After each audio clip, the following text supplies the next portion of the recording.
We're talking to Mr. RPatton and Mr. Matthew Walker, two participants in the sit-in movement. Before we had our break, Mr. Patton, you were talking about the philosophy in a real sense of the sit-in movement and et cetera. But let's talk about your first sit-in, some of the experiences that you had in dealing with that. Well, my first sit-in was that it was very calm.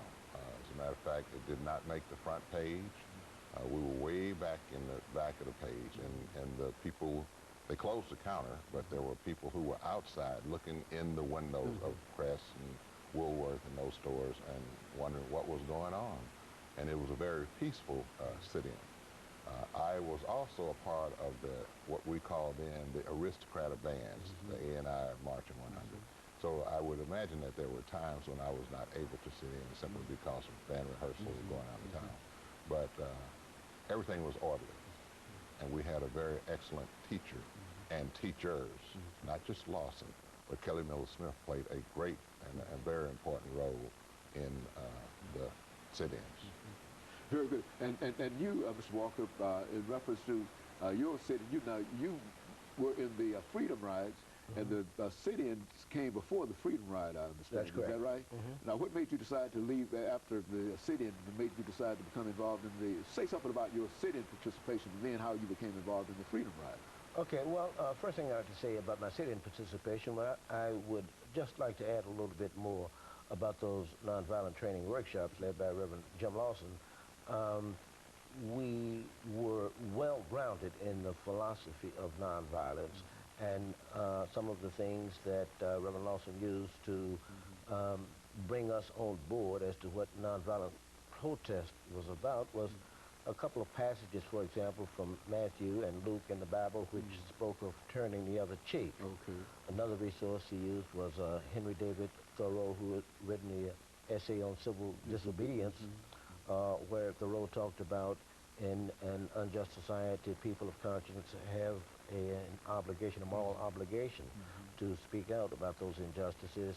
I think that one of the things he said was that the only place for a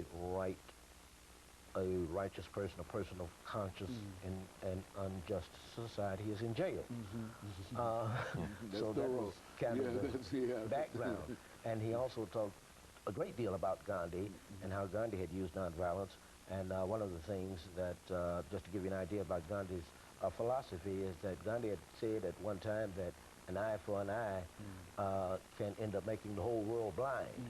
So we were well grounded in a theory of nonviolence, and I think that thorough schooling about nonviolence accounted for the fact that nobody in any of the demonstrations ever retaliated violence with violence. So that's credit to how really well speaks well of what was going on, especially when you think about the nature of violence. And you can probably tell us, Mr. Patton, about the nature of some of the violence that you met during this movement. Well, actually, I did not meet any violence at all. You got put in jail in the Freedom Ride. No, I was not put in jail in Nashville. No, but on the Freedom Ride. The Freedom Ride, I was in jail, yes.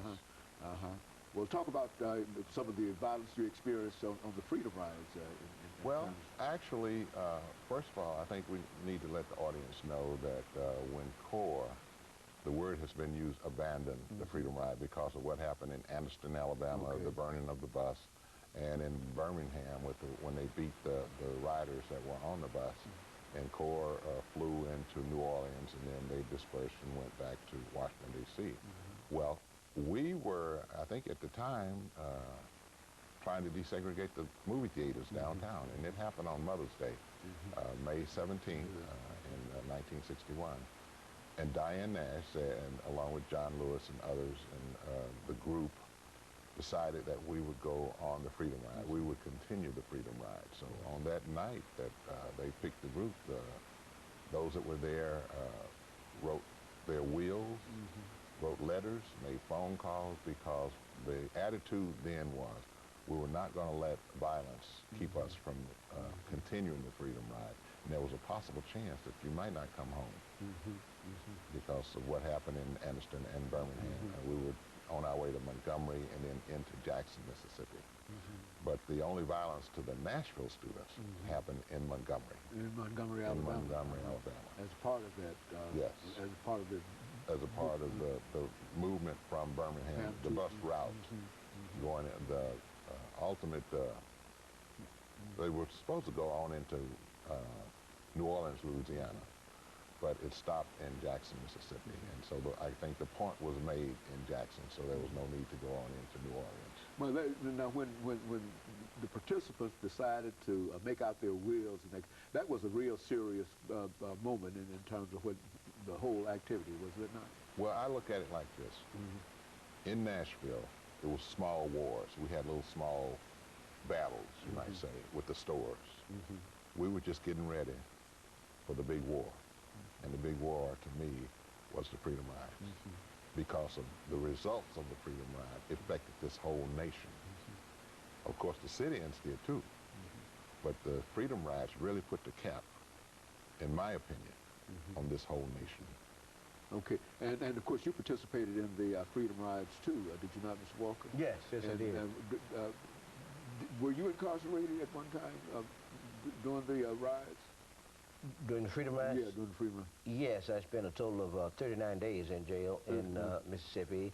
First at the Hinds County Jail in Jackson, Mississippi, and then at the Parchman Penitentiary. So that was as a result of riding the first bus into Jackson from Montgomery after the Freedom Rides had been stopped by Corps. So we had a lot of police protection going to Jackson. As soon as we got to the bus station in Jackson, we walked into the white waiting room and were immediately arrested and carted off to Hinds County Jail. Now, it took a lot of courage, and that's one thing I can't get over, because, you know, I never participated in the movement, but I was of age. I was at A&M College in Pine Bluff, Arkansas at the same time. And out of the 2,000 students, as I've said, only 8 or 9 actually participated in the sit-ins and et cetera. The rest of us were simply terrorized in reference to it. I mean, we were fearful. And because we were so fearful, we made fun of what they were doing. You see, I mean, you know, you try to justify things and whatever, and et cetera. But that's where we were. We were standing on the sidelines for most of the part, and so the sit-in movements never really had a tremendous impact, but the Freedom Rides and those other movements, because these were dangerous movements. Were they not? I mean, people were actually killed in reference to these. Yes. Well, what would you say to the young people today in terms of, and we'll be back with following this second commercial break.